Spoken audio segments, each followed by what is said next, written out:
तो चलो बच्चों, आपका हमेशा का कंफ्यूजन दूर किए देता हूं। आप में से कई बच्चों का कहना होता है कि सर वैल्यू टेबल तो याद कर लेते हैं, पर कंफ्यूजन हमेशा बना रहता है, साइन 30 का वैल्यू 1/2 होगा या √3/2 होगा, साइन 60 का वैल्यू √3/2 होगा या 1/2 होगा। इस तरह कंफ्यूजन बच्चों को हमेशा रह जाता है, खास करके एग्जाम में जब आप नर्वस होते हो तो कंफ्यूजन और ज्यादा होता है। तो बेटा चलिए आज इसका परमानेंट सॉल्यूशन दे देता हूं। करना क्या है बेटा, आपको 0 to 4 लिख लेना है। 0, 1, 2, 3 एंड 4 ये लिख लिए। इसके बाद क्या करना है, इसको 4 से डिवाइड कर देना है।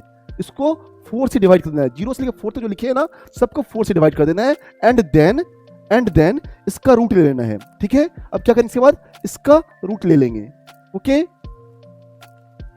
ठीक है, तो बेटा 0/4 0 होता है, 0 का रूट क्या हो जाएगा 0।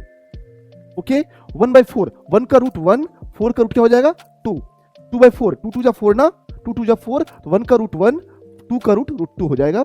और √3/4 तो √3 का √3, 4 का 2 हो जाएगा और 4/4 कट के 1 हो जाएगा। 1 का रूट कितना होगा 1 हो जाएगा।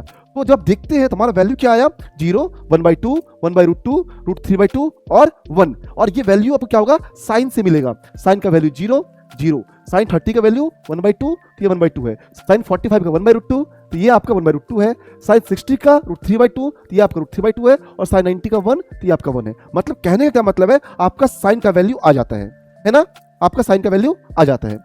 ओके तो अब आप बोलोगे सर आपने साइन तो सिखा दिया, अब कॉस कैसे आएगा, है ना। तो बेटा आपका एक बार जब साइन आ जाए ना, आप क्या करो, इसका उल्टा लिख लो, है ना।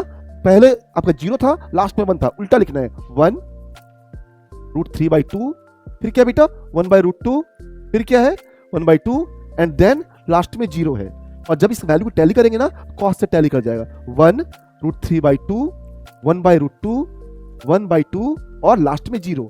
अब बोलोगे सर साइन कॉस तो ले आए, 10 का क्या होगा। तो बेटा आप सभी जानते हो कि साइन बाई कॉस क्या होता है 10 होता है ना।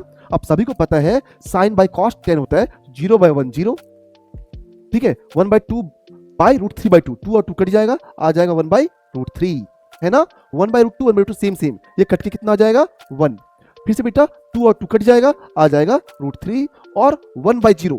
डिनोमिनेटर में 0 कभी भी नहीं रह सकते हैं। अगर ये 0 आ गया 1/0 तो ये डिफाइन नहीं होगा, जिसको हम लोग नॉट डिफाइन कहते हैं। इस तरह से आप क्या कर सकते हो, साइन का वैल्यू, कॉस का वैल्यू और 10 का वैल्यू निकाल सकते हैं। ओके है ना। तो करना क्या, फिर से मैं एक बार फटाफट से रिवाइज करवा देता हूं। स्टेप 1 में हमें करना है 0 to 4 लिख देना है, 0 1 2 3 4 लिख देना है, फिर सबको 4 से डिवाइड कर देना है एंड देन उसका रूट कर देना है। और इसका जो वैल्यू आएंगे ना, वो आपका साइन का वैल्यू आ जाएगा। इसको इन्वर्स करेंगे, उल्टा करेंगे, इसको उल्टा करेंगे तो कॉस का वैल्यू आ जाएगा, और साइन बाई कॉस करें तो 10 का वैल्यू आ जाएगा। तो इस तरह से आपका हमेशा का कंफ्यूजन दूर हो जाएगा। तो इसे एक बार प्रैक्टिस कीजिएगा और आपको ये टेबल हमेशा हमेशा के लिए याद हो जाएगा और कभी कोई कंफ्यूजन नहीं होगा। तो ऐसे ट्रिक को जानने के लिए आप हमारे इंस्टाग्राम चैनल को फॉलो कर लीजिएगा और यूट्यूब चैनल को सब्सक्राइब कर लीजिएगा।